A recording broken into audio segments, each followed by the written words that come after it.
Hey YouTube, my oil pan gasket was leaking a little bit, so I decided to go ahead and change it out. This is on a GMC Sierra. It's a 2001. I did a YouTube search, couldn't find much information on doing this project, so I decided to try and document the process here. This is my first time doing the oil pan gasket on this vehicle,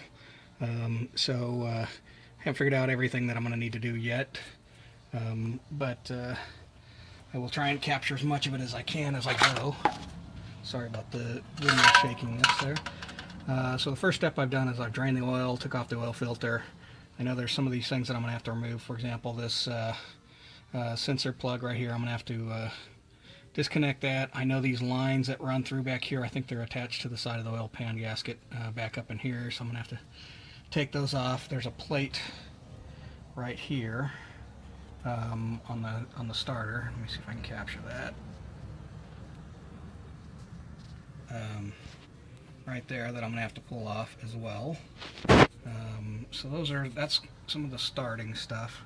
I'll try and document this as best I can along the way. Okay, everything's back together, and no leftover bolts or nuts or anything, so that's always a good thing. I'm going to go ahead and put this actually at the beginning of the video because there were several things I learned along the way that would make the job easier. So I'm going to show you some of those things right now, and then it'll make sense when you hear me make some of those comments in the later section of the video. So the first thing is you need to remove this cross member. These bars right here, the support bars, take this bolt out and then loosen this one here, and this whole bar you can just swing it back out of the way, and then do the same thing for this side. Take this one off, loosen that one back there, and then you can swing the whole bar back out of the way, back over here, if that makes sense. And by the way, these are number 13s. Then to take the cross member off, there's a bolt up in here. That's a 15, I believe. One on each side. Take those out. And you need to take these guys off, which I think are number 18s. So then you can take that whole bar off, that cross member off. Then another thing that you need to do beforehand, before you get started on the oil pan, take these guys off. That's your steering rack. That'll just kind of drop out of the way, so that way you can get to everything a lot easier. You may need to take the guard off so that you can kind of get around up in here from the other side. It makes things a little bit easier as well. So if you take those things off first, your job will go a lot easier and a lot faster.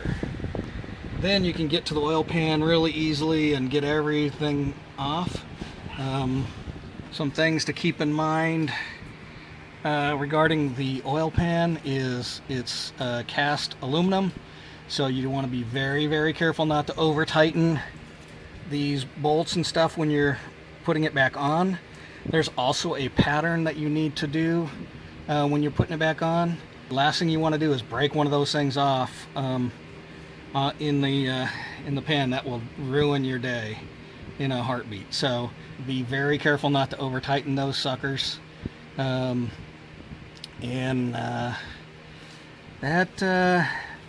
should make your life a little bit easier. So taking off the tires, that'll make your job a little bit easier as well. It looks like got all the oil pan bolts out. I was hoping I was going to be able to drop it down enough and then slide it out, but you can't. You're going to have to remove essentially this crosser. You have to remove these bars on both sides, loosen them up, slide them out of the way, and then you got to get rid of this entire. You got to pull out this entire cross member here, all the way across, so you can drop the oil pan out. A couple other things on the sensor plug. The brilliant minds at GM made it such that the little hole on the other side to unplug it was probably one of the worst things. So you actually have to grab a crescent wrench or something, turn this thing, loosen it up, so you can get the opening around to this side, so you can pop that out. It may be different on yours. Depends on, I guess, how much they tighten it down. And it's plastic, so you got to be careful. Another thing is this piece here. It's tucked up underneath here, protecting some hoses. You got to loosen all that up so you can get to the oil pan bolts up at the top. This is pointing towards the front of the vehicle, up in here behind these hoses and stuff. There's also as I said, there's a clamp right here you got to use to get all these vacuum lines or whatever they are off. And that looks to be it so far. So anyway, you can see the oil pan is loose and hanging. So as soon as I get these cross members out, I should be able to drop the pan. Okay, YouTube. I've been searching and finding a way to get this done, this oil pan done. Got everything out, but you can see here's the steering rack coming across. Here's your boot coming across to the steering rack, and then there's another boot on the other side, and you can see the oil pan is hanging up right here. So apparently GM, in their infinite wisdom, decided that you need to drop the steering rack in order to get the oil pan off. Seems like a idiotic decision, but I'm not finding any other way to get that sucker out. So what I'm doing is I'm pulling. Here's one end of the bolt here, and then the other end comes up right here for the steering rack. So I'm pulling these bolts out so I can drop the steering rack out of the way and get the oil pan off. And since I'm doing this by myself, and I've already loosened up the oil pan, I'm using my jack to hold the oil pan up so it doesn't fall and stuff once I get these bolts out. Once you pull those bolts, the steering rack just kind of drops out of the way, and then the oil pan will just come right out.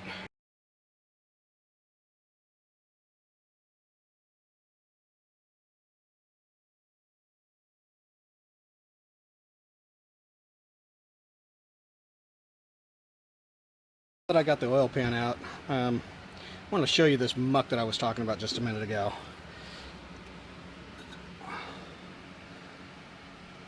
It's just thick, really slimy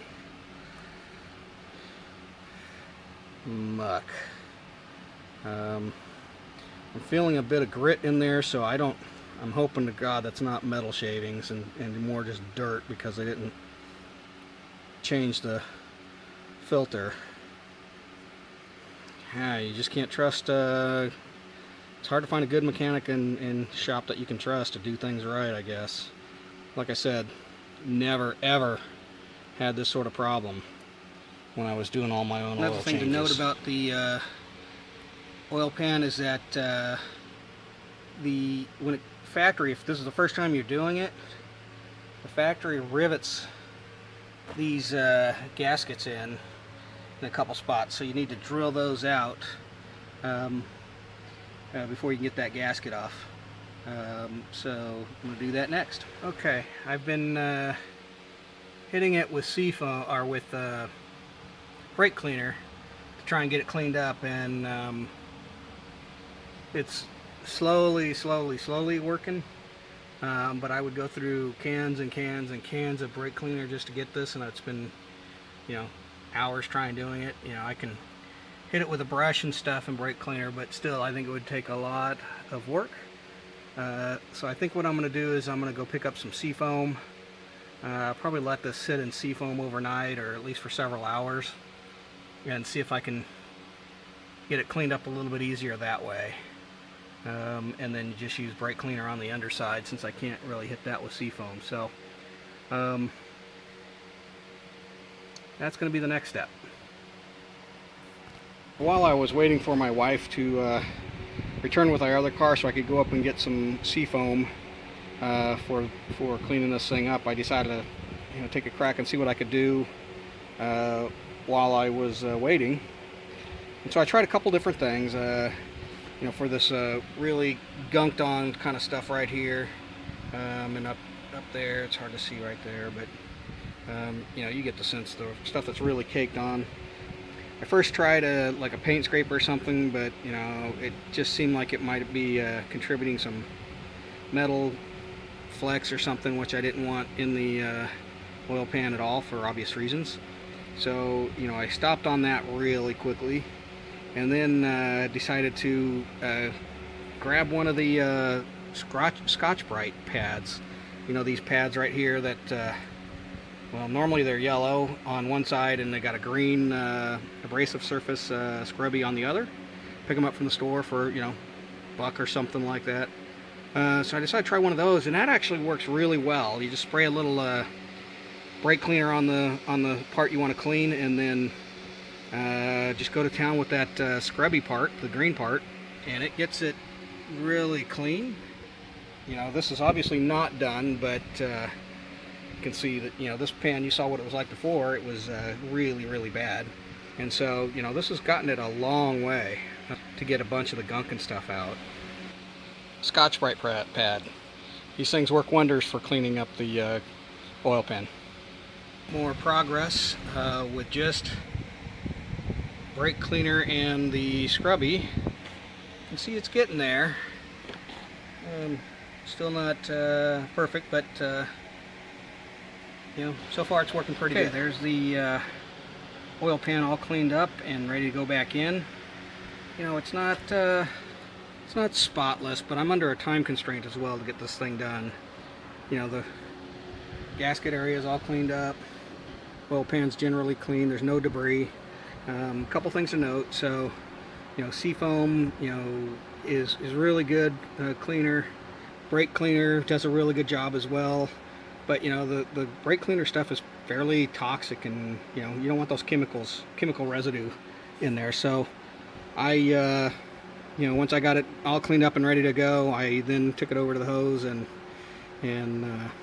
hosed it all down to get all the residue and stuff out. Then I grabbed my air compressor and blew out any debris and water and stuff. And you want this thing to be completely dry, no water or anything in there. So I'm gonna let this sit for a little while longer just to make sure it's completely dry before I put it back in. The other thing you want to do is just kind of take your nail right along the gasket mark and see if there's any debris or anything that needs to be cleaned off, right?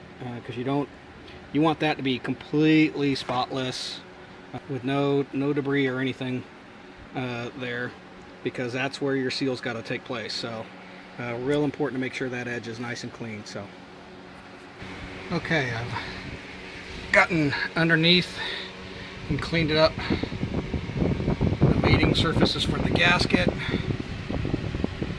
as best I can. And while I was in there, I went ahead and cleaned up as much of this gunk as I could. But you can